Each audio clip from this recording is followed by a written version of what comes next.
IPC 7711, 7721, dont j'ai parlé un petit peu quand j'ai fait la présentation sur le brasage manuel.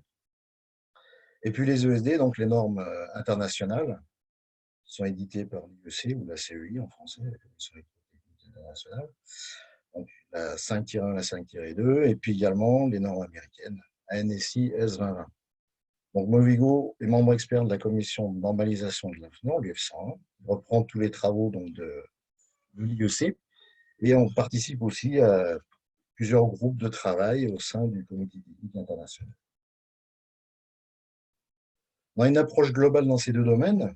On commence par audit, conseil et accompagnement, et puis formation sur plusieurs niveaux, plusieurs populations, ça va des opérateurs jusqu'aux coordinateurs référents OSD. Voilà pour Movigo. Un petit rappel de la semaine dernière, donc on a vu le test du marcheur, donc on a vu pourquoi il est devenu obligatoire, on a vu aussi son origine, on a vu comment le réaliser, et puis on a vu aussi une utilisation un petit peu détournée de l'outil de mesure du test du marcheur pour tester la non-efficacité des bracelets sans fil.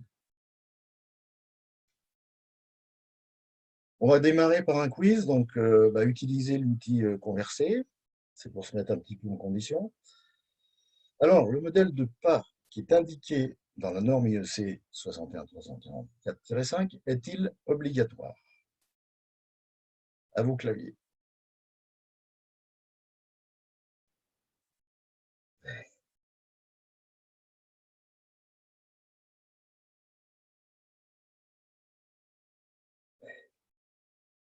C'est bien. Effectivement, il n'est pas obligatoire. Il est suggéré. Donc, c'est à vous de déterminer un modèle de pas qui vous convient. Si vous ne voulez pas danser la samba, ce n'est pas un problème. On peut faire le moonwalk, on a vu la vidéo. Il y a plein d'exemples. À quoi sert le test du marcheur? Petit 1, à vérifier que les charges générées en marchant sont inférieures à plus ou moins 100 volts, en valeur absolue, à vérifier que les charges générées en marchant sont inférieures en valeur absolue à 35 volts, ou à mesurer la résistance du sol ESD.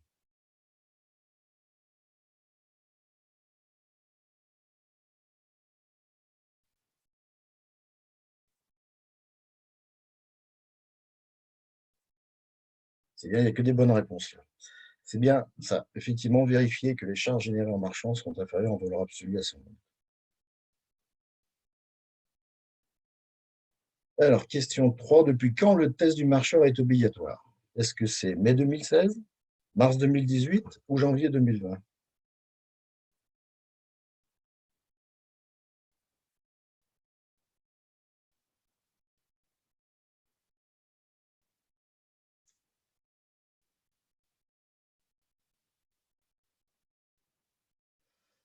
Alors, il y a eu un petit piège. En fait, c'est mai 2016. C'est quand il y a eu la nouvelle édition, la réédition, pardon, de la norme 5-1. Mars 2018, c'était le guide 5-2. Donc, en fait, le test du marcheur est devenu obligatoire en mai 2016. Merci à vous. Donc, on va parler des ioniseurs.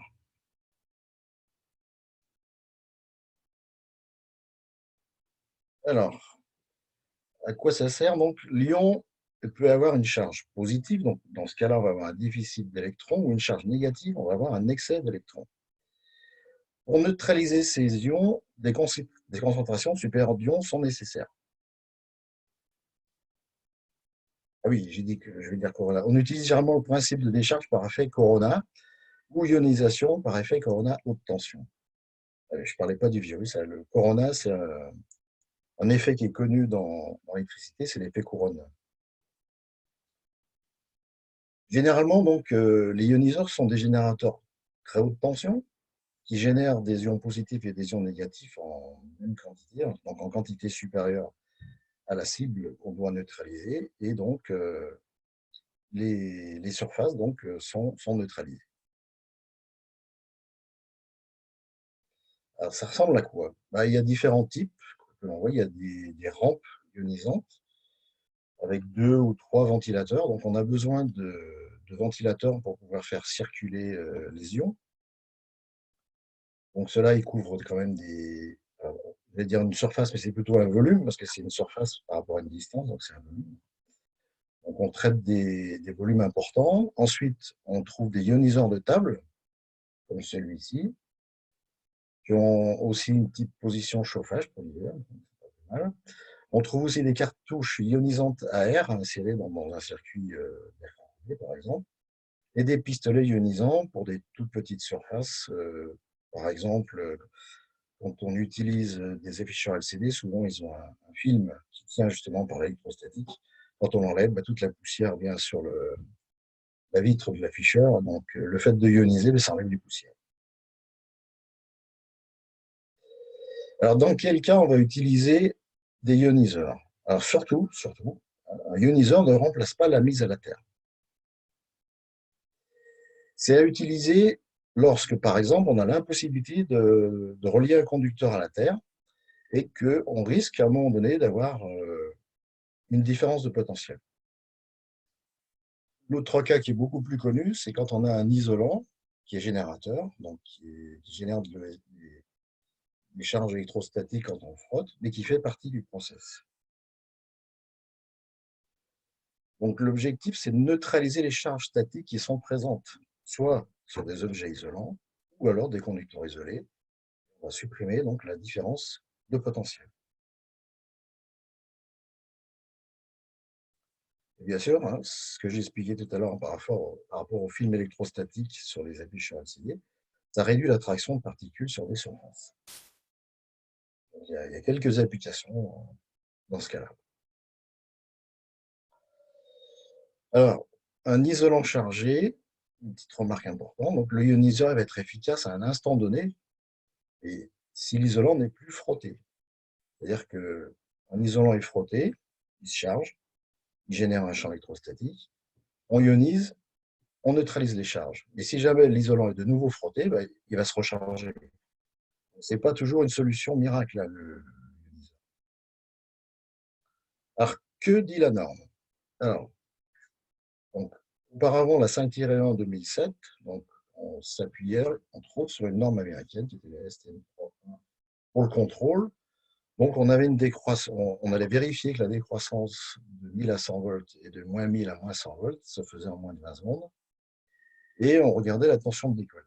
Le décalage, il fallait qu'elle soit inférieure à plus ou moins 50 volts. Je vais expliquer après. Et avec la mise à jour en 2016, donc, maintenant, on s'appuie sur une norme internationale qui est la 61344-7. On retrouve toujours effectivement la décroissance qu'il faut contrôler de 1000 à 100 volts et de moins 1000 à moins 100 volts inférieure à 20 secondes. Il y a une petite phrase qui est hyper importante, c'est ou valeur définie par l'utilisateur. Parce que 20 secondes, ça peut être très très long dans un process. Ça peut être acceptable quand on a quelque chose de statique, mais dès qu'on a des choses en mouvement, ça devient très très long.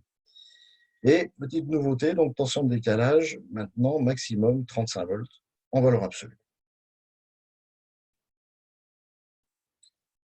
On va aller voir d'où il sort ce 35 volts.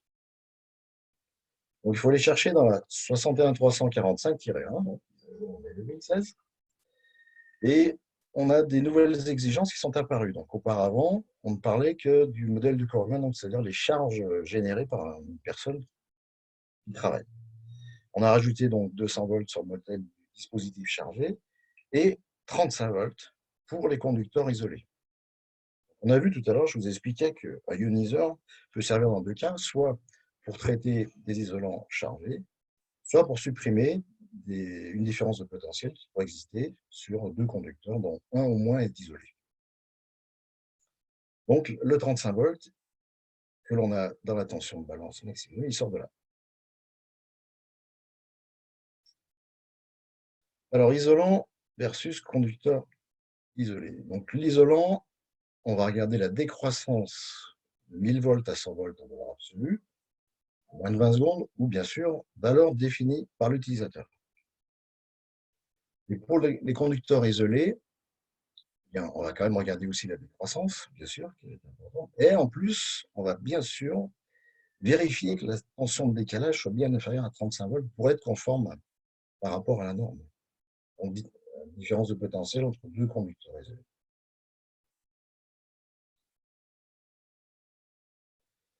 Pour la mise en place d'un ioniseur, il y a un certain nombre de questions à se poser. Alors, il y en a un certain nombre que je n'ai pas toutes reprises, parce que dans la norme 4-7, justement, il y a beaucoup de questionnements sur la maintenance,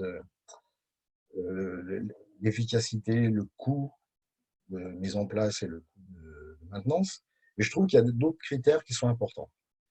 D'abord, est-ce que c'est la bonne solution à la problématique? D'abord, il faut aussi le positionner au bon endroit. Il faut que ce positionnement soit sécurisé. Si jamais à un moment donné, l'objet qui est à traiter est plus dans le flux, ben, l'ioniseur ne sert plus à rien. On a vu aussi donc il y a des ventilateurs qu'on peut régler, bien sûr. Ben, il faut que la vitesse de circulation de l'air soit bloquée. Il ne faut pas que n'importe quelle personne puisse changer la vitesse de l'air. On valide la mise en place d'un ioniseur, mais on regarde la position, la vitesse, et on vérifie qu'on est conforme par rapport à ce qu'on cherche. Donc il faut faire des mesures et des vérifications à l'installation et valider le process. Et très très important, surtout quand c'est des ioniseurs de table ou des bars, qui sont accessibles pour les opérateurs et les opératrices, c'est informer et sensibiliser les opératrices et opérateurs de l'impact en cas de déplacement du flux, d'arrêt. C'est vrai qu'il y a une certaine résistance parce que ça génère de l'air, on peut avoir de l'air qui nous souffle dessus, c'est pas agréable. En plus, ça génère de l'ozone, et il y a des gens qui ont un odorat très sensible, donc ils vont le sentir. Alors, il y a l'INRS qui a fait des études et qui montrent qu'il n'y a vraiment aucun danger, on est très très loin des valeurs limites maximum, hein, et un impact sur la santé.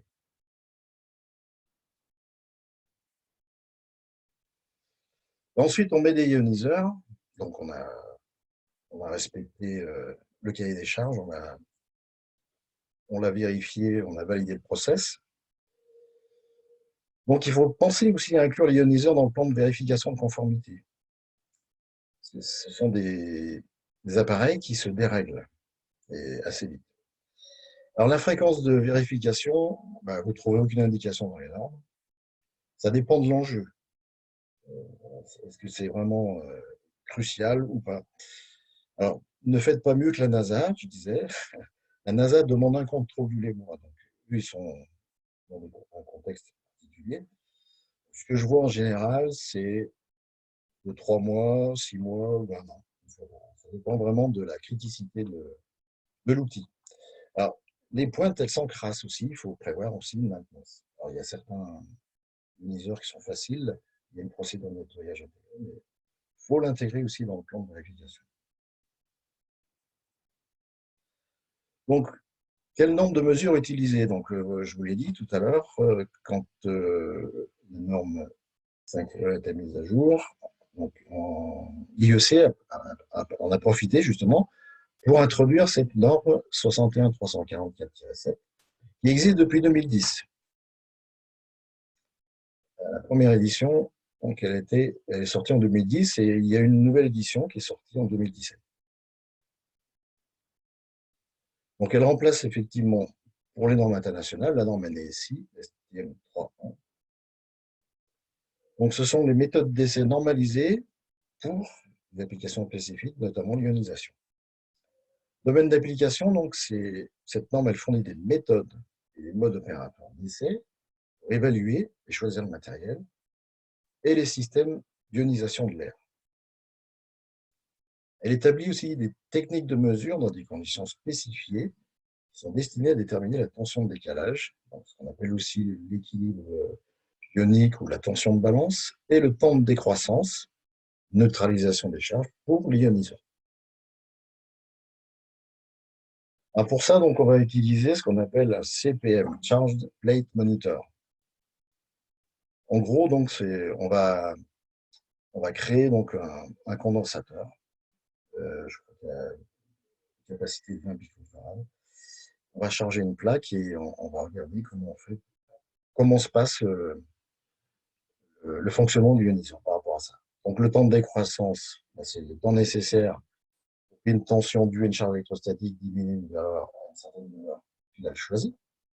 Et la tension de décalage, donc, il se peut que les ioniseurs ne soient pas équilibrés. Et à un moment donné, donc, on a vu qu'on peut utiliser les ioniseurs, par exemple, pour enlever une différence de potentiel. La norme nous impose moins de 35 volts.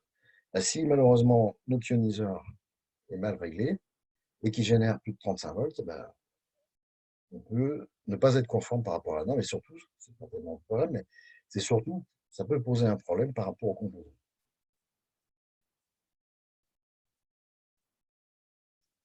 Alors, ce sont deux exemples, il y a deux outils que je vois fréquemment. Après, il existe des systèmes beaucoup plus sophistiqués, mais là, ce sont des systèmes qui utilisent un champ mètre.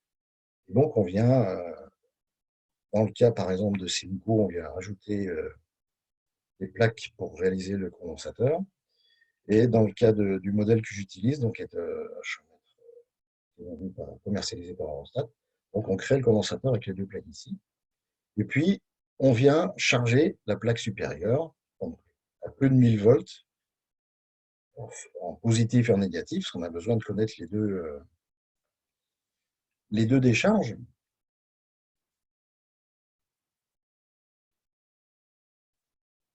Alors, une vidéo, c'est quand même beaucoup mieux que des explications. Alors, j'ai fait une vidéo, alors je n'avais pas de ioniseur disponible, donc je me suis débrouillé quand même pour vous présenter quelque chose.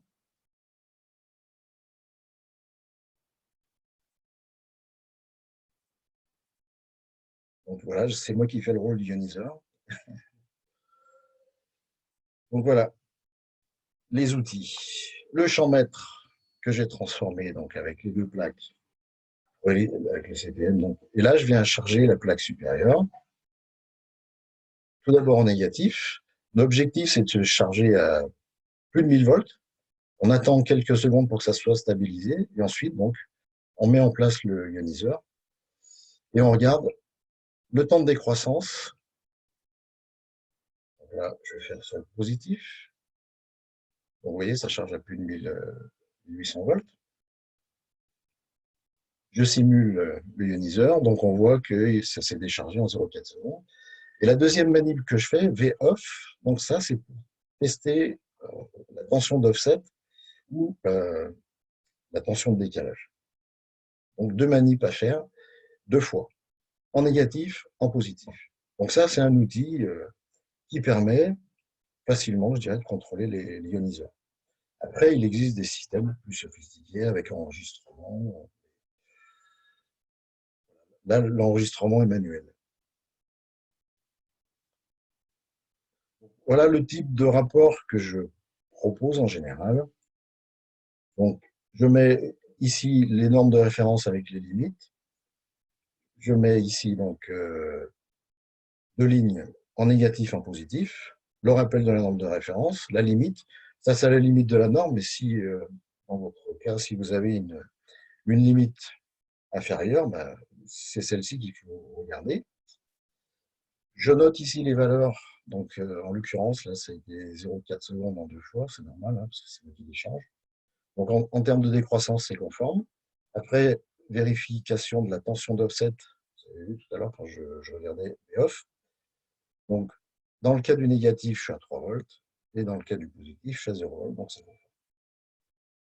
Et il est important également de noter la température et l'humidité relative. Toujours pareil, dans les normes IEC ou américaines, hein, quand on fait des mesures de résistance ou quoi que ce soit, il faut toujours indiquer la température et l'humidité relative.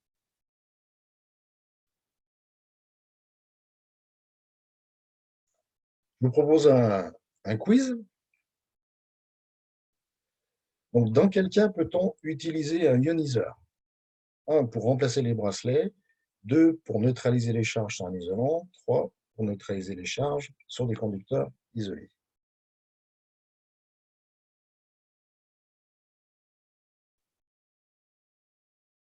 Vous pouvez y répondre.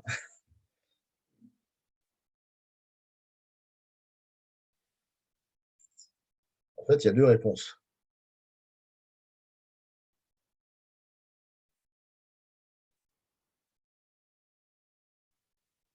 C'est pour neutraliser les charges sur un isolant, ça tout le monde le connaît, bien sûr. Et c'est également pour neutraliser des charges sur des conducteurs isolés, hein.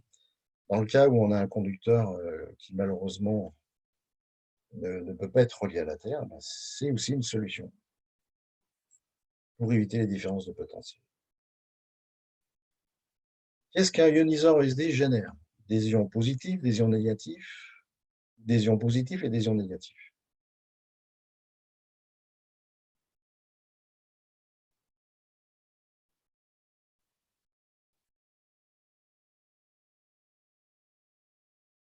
Parfait. C'est des ions positifs et des ions négatifs. Alors, il ne faut pas confondre avec les ioniseurs, par exemple, qu'on peut trouver dans le commerce en public. Et eux, ils ont la particularité de générer des ions négatifs. Parce que, paraît-il, le fait de générer des ions négatifs, ça apporte un bien-être. C'est pas très scientifique, mais a priori, voilà. Souvent, ce sont des ioniseurs et purificateurs d'air. Et que signifie CPM? Charge Plate Monitor, Carbon Process Management, Cost per...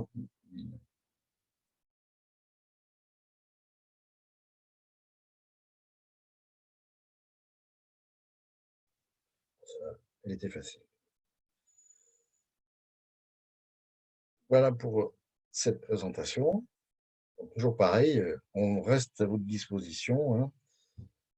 CPLEC, vous avez plusieurs modes de communication possibles. Et nous aussi. Donc, n'hésitez pas à nous solliciter. On a du temps.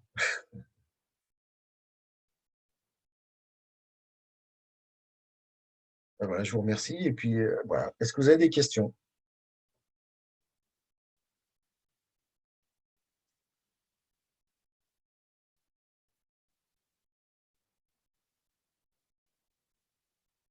Avez-vous des questions ou est-ce que c'est très clair? Oui, donc l'idée, c'est que maintenant, on va rouvrir les micros pour échanger un petit peu. Ce qui serait bien, c'est que ceux qui ont des problématiques chez eux puissent un peu parler un peu de leur expérience, voir aussi peut-être comment ils ont résolu leurs problèmes. Et puis derrière, peut-être les difficultés à utiliser les ioniseurs, dans quel contexte, etc. Parce que nous, on voit, c'est pareil au niveau de CPLEC, beaucoup d'applications et vraiment des besoins qui peuvent être très différents. N'hésitez pas. Oui, CPM, j'ai mis ça confinement pour un mois, c'était bien sûr une autre définition. Je n'avais pas pensé à ça, effectivement. Mais là, c'est arrivé dans la nuit. Donc, voilà. Je l'ai fait avant hier, donc je n'avais pas Ouais. l'information. Alors, j'ai une question de Christophe. Quelle distance d'efficacité pour un ioniseur de table? Bah, là, ça, c'est un paramètre qui est indiqué dans la datasheet du fabricant. Mais en général, c'est quelque chose comme environ 50 centimètres, quoi, de ce que je vois, hein. Mais ça, il faut le regarder justement dans la donnée technique du fabricant. Après, c'est aussi fonction du réglage du flux d'air. On peut peut-être arriver à s'éloigner en mettant vraiment le flux à fond. Ouais, mais c'est à peu près l'ordre de grandeur.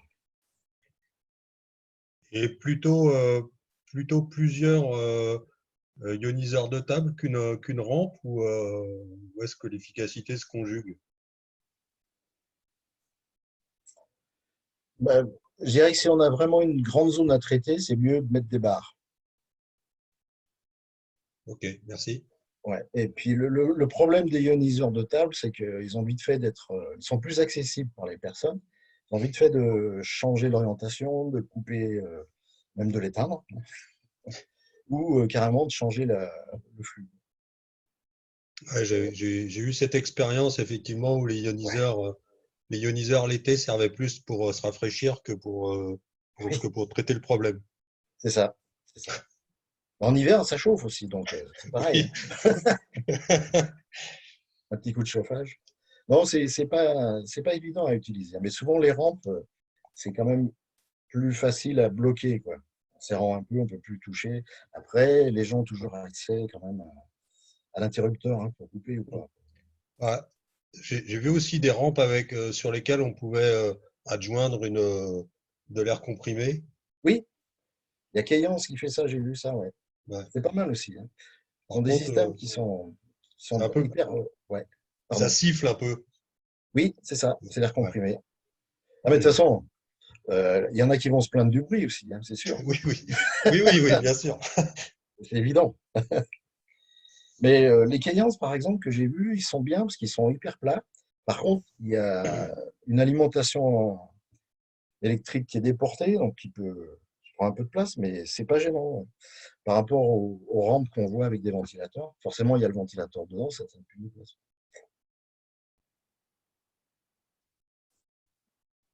Et c'est tout un art de régler pour que le flux ne vienne pas perturber les personnes qui travaillent. De Faut y toute penser. façon, sur des problématiques d'intégration de cartes électroniques dans des plasturgies qui se chargent, il n'y a pas d'autre voie que la ionisation. Non. Ouais. C'est Faut bien le constat que travailler. j'en avais fait. Ou alors sinon, il faut travailler pour justement en amont pour supprimer le champ, mais bon, Ouais. pour éviter qu'il y ait des frottements, des choses comme ça. C'est vrai que par exemple, je vois aussi maintenant des ioniseurs dans les lignes CMS. Donc, le PCB étant quand même un isolant naturel, il se charge. Donc, je vois de temps en temps des ioniseurs, souvent après la sérigraphie. Et le résultat, pas forcément très probant. Parce que je m'amuse, enfin, non, je ne m'amuse pas. Je mesure les charges, les champs qui sont générés à toutes les étapes, à la sortie de chaque étape dans la ligne CMS. Et je vois toujours souvent des champs qui se promènent. Donc après, ioniseur, c'est pas toujours une solution très, très, très efficace. Ça dépend. C'est vrai qu'il vaut mieux travailler sur la conception en amont pour essayer de ne pas générer de charge. Enfin, ça, c'est facile à dire. Ouais. Ouais. On va dire. Ben, surtout dans le cadre d'intégration, quoi. Oui, ouais, ouais. Il y a des cas où c'est incontournable. De toute façon. Oui, c'est clair. Après, c'est aussi de la pédagogie vis-à-vis Oui, des opérateurs et des opératrices sur la nécessité de ioniser, quoi. bah oui. Pour ça, j'en reviens toujours à la même chose, c'est que c'est important de former tout le monde. Mm. Former et informer. On met Tout à des fait. outils, à quoi ça sert? Si vous coupez ça, qu'est-ce qui risque de se passer? Enfin, sinon, ça ne marche pas. Mm. C'est clair. Alors, de Fabrice qui me dit, est-il utile de mettre en place un ioniseur sur un poste d'approvisionnement de carte électronique? C'est quoi exactement ce poste d'approvisionnement de carte électronique? Vous pouvez m'en dire un peu plus? N'hésitez pas à ouvrir le micro. Oui, oui. C'est juste un poste d'approvisionnement par les opérateurs. Oui, Ils viennent décharger donc, le bac de carte électronique pour le mettre sur des rouleaux d'approvisionnement qui vont aller au poste où l'opérateur prendra les pièces. c'est le PCB C'est la- nu qui est... c'est le PCB avec les composants dessus, Ah, PCB, d'accord. hein, qui, charge, Ouais. qui est mis dans nos produits. Oui, Il est déchargé d'une caisse, on va dire, qui est USD par un oui, approvisionneur. Il oui. vient le mettre en appro frontal derrière le poste. Et je voulais savoir si c'était utile dans cette zone-là d'avoir un ioniseur au moment où vient redéposer le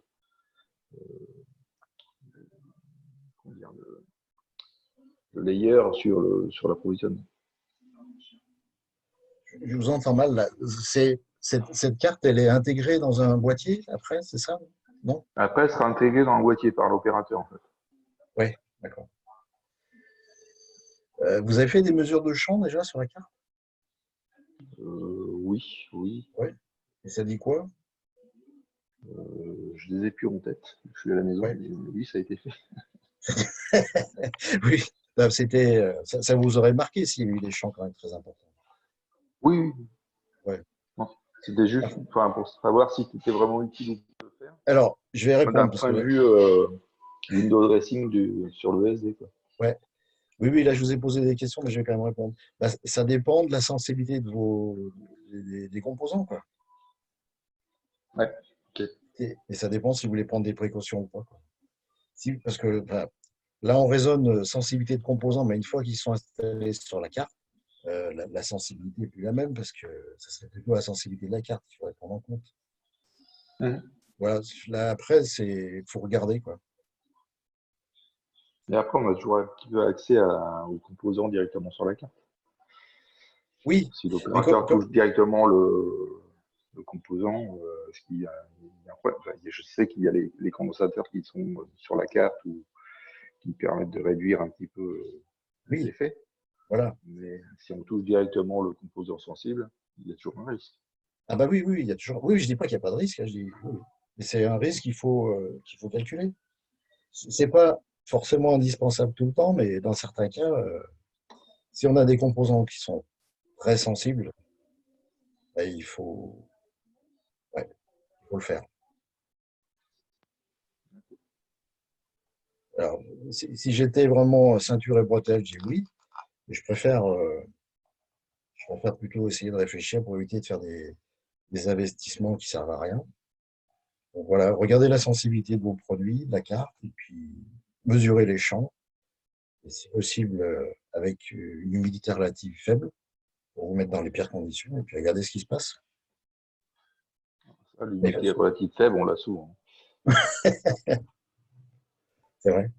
Vous êtes à combien chez vous, en général? Entre 10 et 30. Waouh! Ah oui, d'accord. Bah, je pense que là, ça vaut le coup effectivement de réfléchir à ça, ouais. Voilà. Oui, oui, oui. Ah ouais, je pense que ça serait une bonne précaution quand même, de mettre un ioniseur. Bon. C'est un climat hostile.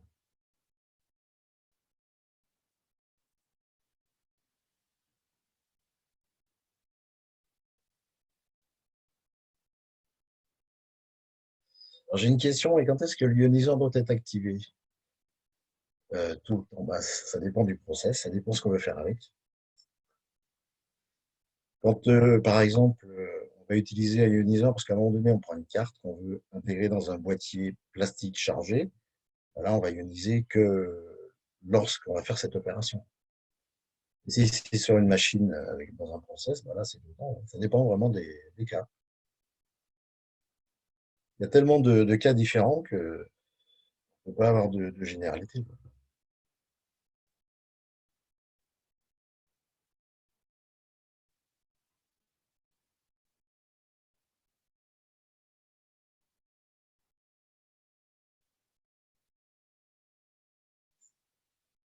D'autres problématiques, d'autres questions?